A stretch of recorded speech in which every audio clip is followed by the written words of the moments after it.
আপনাদের সবাইকে আমার এই চ্যানেল ম্যাক প্রাইমে আমন্ত্রণ জানাই। সবাইকে শুভ কামনা। আজ এই ভিডিওতে আমরা ভারতের এক মহান যোদ্ধার কথা বলবো, যিনি ভারতের পশ্চিম উপকূলকে পর্তুগিজ শাসনের হাত থেকে মুক্ত করেছিলেন। কিন্তু তারও সঙ্গে বিড়ম্বনার বিষয় হলো যে আজ আমাদের মধ্যে খুব কম লোকই সেই মহান ব্যক্তির সম্পর্কে জানেন। এত মহান ভারতের সম্পর্কে বিস্তারিতভাবে সবকিছু জানার আগে আমি আপনাদের সকলের কাছে আবেদন করছি যে ভিডিওটি পছন্দ হলে দয়া করে চ্যানেলটি সাবস্ক্রাইব করুন। সেই মহান ব্যক্তির নাম ছিল চিমাজি আপ্পা। চিমাজি আপ্পা বা চিমনাজি আপ্পা ছিলেন বালাজি বিশ্বনাথের পুত্র এবং বাজিরাওয়ের ছোট ভাই। তিনি ভারতের পশ্চিম উপকূলকে পর্তুগিজ শাসন থেকে মুক্ত করেছিলেন। তিনি ভাসাই দুর্গে একটি কঠিন যুদ্ধে জয়ী হন।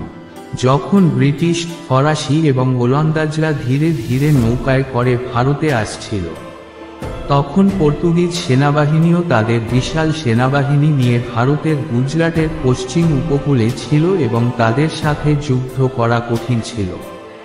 একই সময়ে ভাসাই দুর্গের কারণে তাদের শক্তি বৃদ্ধি পেয়েছিল।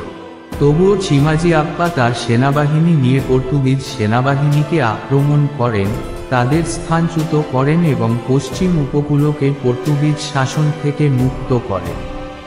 1739 খ্রিস্টাব্দে প্রথম বাজিরাও চিমাজি আপ্পাকে অববাহিকা থেকে পর্তুগিজদের সরিয়ে দেওয়ার নির্দেশ দেন।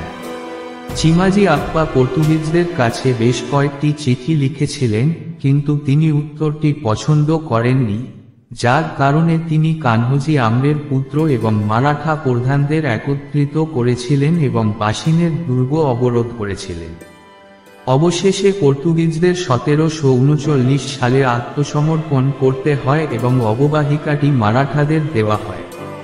পর্তুগিজরা ধীরে ধীরে তাদের বাণিজ্য বৃদ্ধি করছিল, মারাঠারা আবারও বিদেশি শক্তির দ্বারা হুমকির সম্মুখীন হয়েছিল এবং দুয়া জোরপূর্বক ধর্মান্তরিত হচ্ছিল। চিমাজি আপ্পা 1736 খ্রিস্টাব্দে জাঞ্জিরার সিদ্দিদেরও পরাজিত করেন এবং আরেকটি সফল অভিযানে তার ভূমিকা পালন করেন। চিমাজি আপ্পা 1740 খ্রিস্টাব্দে মারা যান। তার ভাই বাজিরাও পেশোয়াও 1740 সালে রাভের খেরি নদীর তীরে মারা যান।